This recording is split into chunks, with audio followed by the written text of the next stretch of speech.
Stop chasing perfection. Your photos, your videos, your materials, your aerial, your floor plans, whatever, they can all just be good enough. You don't have to be perfect in everything that you do. It's just going to waste time. So let's think about it from this perspective of a listing video. You film everything on site, all well and good. You get all the, all the clips that you need. You have everything you need to make a listing video. And you get the basics out of it. You get the basics going in your edit, Final Cut Pro, Premiere Pro, DaVinci Resolve, whatever, and you get it to music, you sync it, whatever. Are we done? Maybe you can be done. So here's the thing.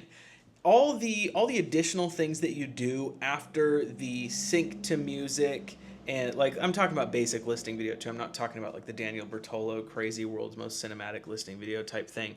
That is kind of a different scenario where you're building these listing videos, you're charging a couple $1,000s per. I'm just talking about your standard regular old listing videos. You can just edit it together and be done with it. If you're charging $200 for a listing video and you're spending 4 hours in the edit, then you're not making very good money doing listing videos. You might as well just not do them. My run-of-the-mill listing videos, I can edit it in about 30 minutes to an hour depending on the fancy stuff that I'm doing, and I really just recycle the same things over and over again like I talked about in the last video. It's wide detail, wide drone, wide detail, detail, detail, wide whatever.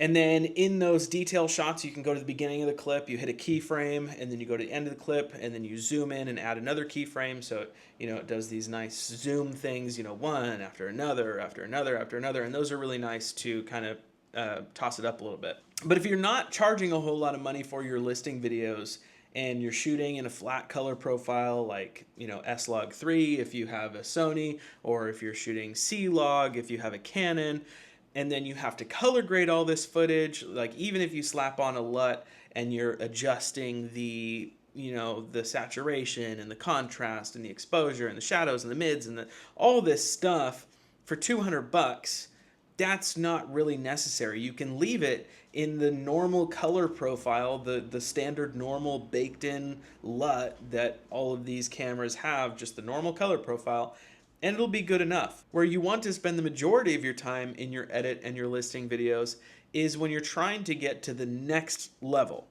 So if you're currently charging anywhere between $200 to $400 for a listing video, making all these crazy edits, but you're not going after these bigger clients, these more luxury listings where you can charge $700 for a listing video, $1,000 for a listing video, then there's no reason to be the best one in your area.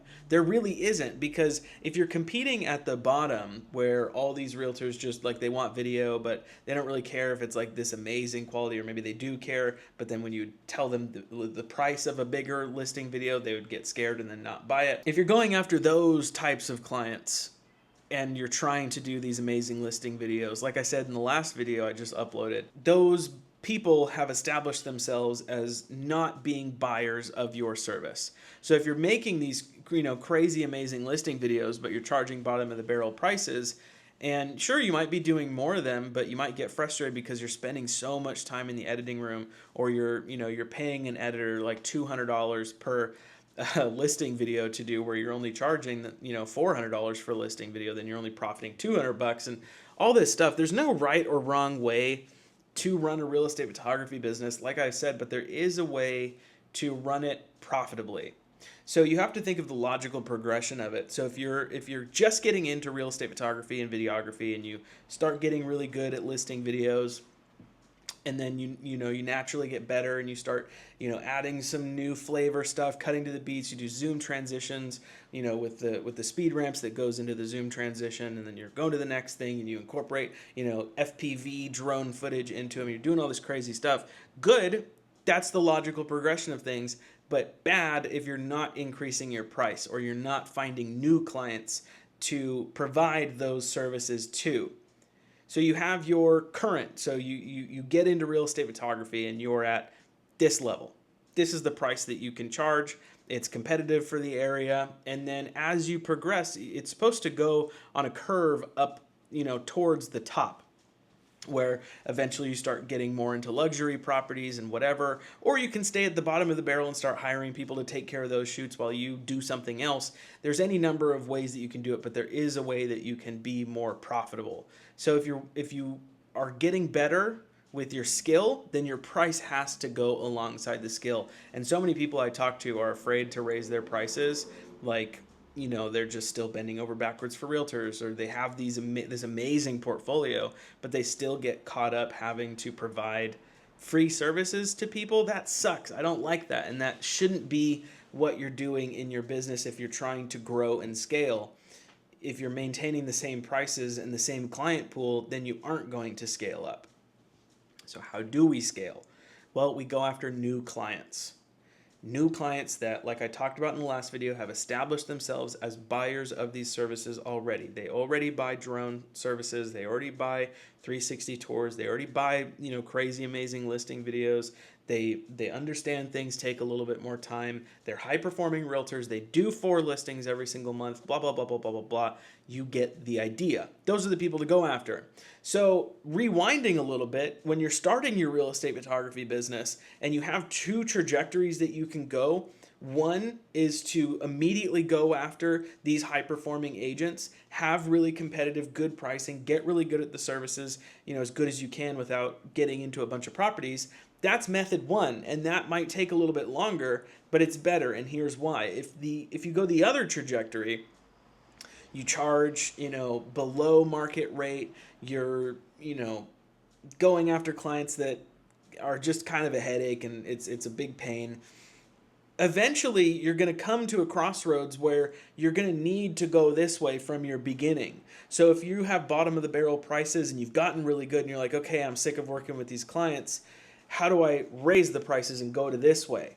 Well, you're starting over. Essentially, you're starting over with a big portfolio. So you do have a leg up, but all the clients in this pool, the bottom of the barrel pool, very, very few of them are going to translate to the bigger pool, the more expensive prices, the more exclusive listings, all that stuff. Not a whole lot of your clients will see your new prices and be like, oh yeah, okay, I'm fine paying $600 for a listing video when they're used to paying for $149. Some of them might be loyal and be like, hey, your quality's gotten so good, yes, absolutely, I'll pay. But not everybody, and probably almost nobody.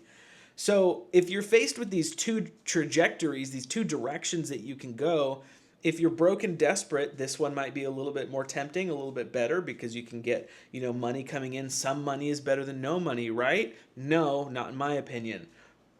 Because eventually you're going to have to make that shift anyways, so you might as well start on hard mode and go after the bigger fish immediately. Because these conversations, like, you will get help from these high-performing realtors, because if you found yourself able to get into networking events, or if you're going to brokerages and doing brokerage presentations, all the things that you should be doing if you want to grow and scale, you can build a photography business not doing that stuff, but it might take you 5 years to get where you want to be, rather than making $100,000 in your first year rather than your 5th. So all these things. But the high-performing realtors that you talk to, that you interact with, that you get on good terms with, they might have someone that they work with already, but they'll give you a shot. They'll say, hey, yeah, come do services for this listing. Absolutely. I'm always, looking for people to be on my team to help me, create the best stuff that I possibly can. And then you can also ask them, hey, do you have any, other people in your network that might be looking for a photographer right now that I might be able to get into? You might be able to introduce me. They will. These high-performing realtors love networking. That's how they got to where they are today. So you have to leverage that, take advantage of it, and plug yourself in. Just because this is a real estate photography thing doesn't mean it's magically not the same to grow as other businesses. It's going to be uncomfortable. There will be things that you don't want to do that you have to do anyways in order to grow and scale as quickly as you want to. So you can, like I said, take forever to build a real estate photography business, and you can do it without doing all these uncomfortable things, but you probably won't be able to quit your job. You probably won't be able to take this full time, etc., etc. You have to be willing to do uncomfortable things in order to grow, to get to the bigger, more exclusive pool of clients. You have to learn how to be comfortable talking in front of people. You have to create content for your real estate photography business. You have to be comfortable with cold calling. You have to be comfortable going to networking events. It doesn't matter whether or not you're an introvert or extrovert, these things have to be done. So in a lot of my coaching calls, my students kind of come to me and they're like, hey, what should I be doing in this? I really want to get on shoots. And I'm like, well, how many open houses have you been to? I didn't go to any. Well, how many brokerages are you trying to present with? Well, I'm afraid of public speaking. And this is kind of a broad sense. I'm working with all these people to get them comfortable. And a lot of my students are doing brokerage presentations already and getting more comfortable with it. And everybody has different things that they're comfortable with. But you have to go out on a limb and try to grow as a person. If you want to grow your revenue and grow your business to this dream level, you're going to have to do uncomfortable things to get there. It's not going to be easy. You're not just going to be able to build a website, buy a camera and a lens, and be like, I'm a real estate photographer. Why is nobody reaching out to me? Because real estate is a very, very community and relationship centered industry. And whether you like it or not, nepotism exists, and who exists, and your network and who you're related to, and what favors you did for this person or what relationship you have with that person. So I know it can kind of feel potentially scummy at times to be like, well, why don't I have any clients? Why isn't anybody giving me a shot? It's because you're not doing things that are out of your comfort zone to show these people that you exist, that you are a provider of these services, that you can do it, that you can own a business. You can't just pretend you're a real estate photographer and not do all the things that you need to do in order to build a business. You have to go out there. You have to tell people that you exist, and showcase that you are willing and able to do a very, very good job and take your business seriously. So I know this video is kind of all over the place. It wasn't really structured. These are just my thoughts. But the main shebang of this is, if you want to make money on this corner, the exclusive listings, the $1,000 packages, $1,500 packages, $2,000 packages, you might have to do some uncomfortable things to get there, like learning how to speak in front of multiple people, public speaking, learning how to cold call, film content like this where you're just talking to a lens. I'm not talking to anybody, I'm talking to a camera. Yes, I'm talking to you, but I'm comfortable doing it to where I can look inside this lens and not just be constantly staring at myself on the monitor and all this stuff. These are all just learned skills. This isn't anything special. It's not that I'm innately better at this than you are. I've just spent time learning how to do it. So you should too. I'll see you in the next one. Goodbye.